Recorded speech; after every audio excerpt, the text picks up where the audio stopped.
할렐루야. 사랑하는 대강의 가족 여러분, 오늘 하루도 하나님의 말씀과 동행하는 하루 되길 소망합니다. 오늘 말씀은 출애굽기 22장 16절에서 24절 말씀입니다. 사람이 약혼하지 아니한 처녀를 깨어 동침하였으면 납폐금을 주고 아내로 삼을 것이요, 만일 처녀의 아버지가 딸을 그에게 주기를 거절하면 그는 처녀에게 납폐금으로 돈을 낼지니라. 너는 무당을 살려두지 말라. 짐승과 행음하는 자는 반드시 죽일지니라. 여호와 외에 다른 신에게 제사를 드리는 자는 멸할지니라. 너는 이방 나그네를 압제하지 말며 그들을 학대하지 말라. 너희도 애굽 땅에서 나그네였음이라. 너는 과부나 고아를 해롭게 하지 말라. 내가 만일 그들을 해롭게 함으로 그들이 내게 부르짖으면 내가 반드시 그 부르짖음을 들으리라. 나의 노가 맹렬함으로 내가 칼로 너희를 죽이리니 너희 아내는 과부가 되고 너희 자녀는 고아가 되리라. 아멘. 오늘 본문은 인간이 어떤 자세로 살아가야 하는가 하는 문제를 다루고 있습니다. 즉, 인간관계를 맺을 때 꼭 지켜야 할 삶의 지침서라고 볼 수 있습니다. 먼저는 무당을 살려두어서는 안 된다고 말씀하고 있습니다. 18절을 보면 너는 무당을 살려두지 말라 말씀하십니다. 여기에서 말라라는 말은 십계명에 나오는 살인하지 말라, 도둑질하지 말라와 동일한 말입니다. 즉, 절대로 그렇게 살려두지 말라는 의미입니다. 무당은 악한 영의 도움을 받아 점을 치고 장래일을 예언하는 자를 가르칩니다. 따라서 이들은 마치 자신이 섬기는 악령이 이 세상을 지배하는 것처럼 사람들을 속이고 이 세상의 참된 지배자인 하나님을 섬기지 못하도록 방해를 합니다. 그래서 무당들이 많으면 많을수록 그 사회는 점점 영적으로 어두워지고 하나님으로부터 멀어져 멸망의 길을 걷게 됩니다. 바로 이러한 이유로 하나님께서는 이스라엘 백성들 가운데서 철저하게 무당을 멸하도록 규정하신 것입니다. 그런데 오늘날과 같은 최첨단 사회이지만 여전히 무당들이 있습니다. 심지어 교인들 중에서도 급한 일이 생기면 무당을 찾아가서 점치고 구술하는 경우도 있습니다.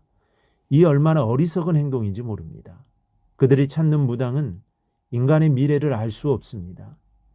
인간의 기륭화복도 결정할 수 없습니다.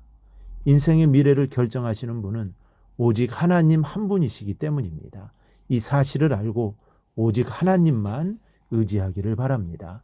둘째는 성생활이 문란해서는 안 된다고 말씀하고 있습니다. 19절을 보면 짐승과 행음하는 자는 반드시 죽일지니라 그랬습니다.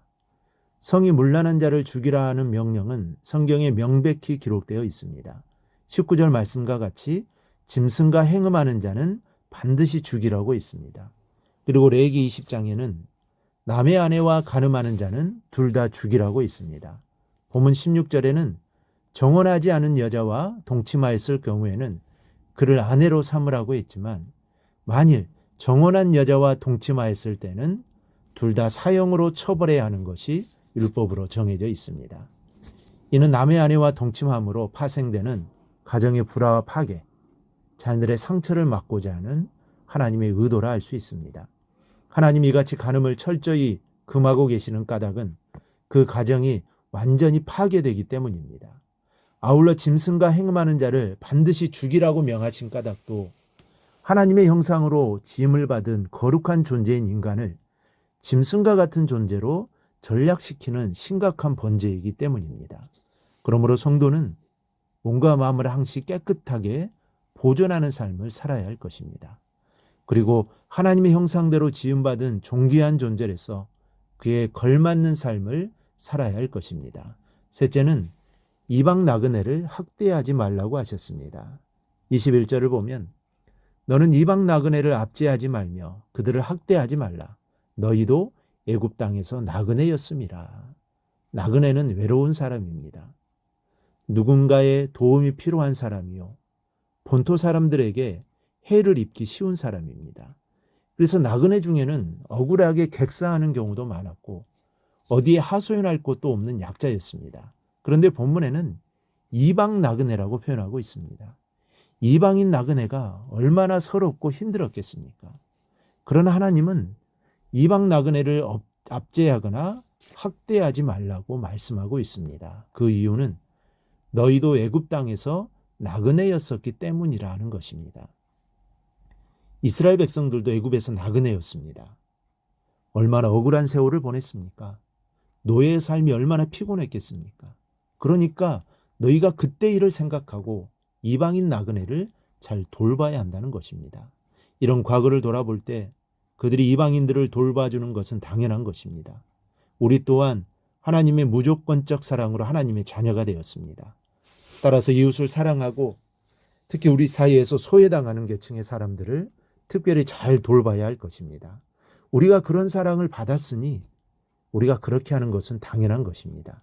우리 모두 하나님의 사랑을 받은 자로서 이 세상 속에서 나그네로 살아가는 자들을 향해 하나님의 사랑을 베푸는 삶을 살아가기를 바랍니다. 넷째는 과부와 고아를 해롭게 하지 말라고 말씀하셨습니다. 22절에 너는 과부나 고아를 해롭게 하지 말라. 당시 과부와 고아는 사회에서 가장 천하고 나약한 계층입니다. 예수님의 비유 가운데서 알 수 있듯이 원한 맺힌 과부가 재판장을 찾아가 하소연하는 것은 그 시대상을 잘 대변해주고 있습니다.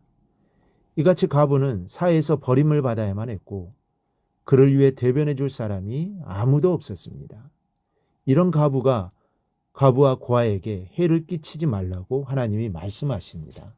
그러면서 23절 4절에서는 만일 그들을 해롭게 하면 칼로 그들을 괴롭힌 자들을 죽임으로 아내는 과부로 자녀는 고아로 만들겠다고 선언하셨습니다.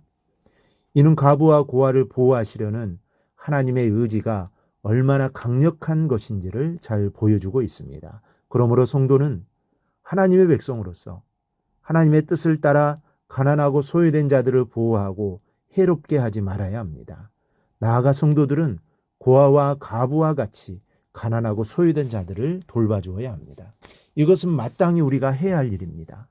이 세상에서 소외되고 가난한 자들을 사랑하지 않고는 하나님을 사랑한다고 말할 수 없고 소외되고 가난한 자들을 돌보지 않고는 하나님 앞에서 경건하고 거룩한 삶을 산다고 말할 수 없을 것입니다. 그러므로 우리가 진정 하나님을 사랑하고 하나님의 뜻대로 살기 원한다면 예배와 찬송, 기도와 말씀, 헌금과 전도 같은 일에 열심을 내는 것도 중요하지만 이와 더불어 지금 여러분 주위에 소외되고 가난한 자들을 돌아보고 그들을 위해 여러분이 가진 것을 나눠주는 사랑의 실천이 있어야 합니다.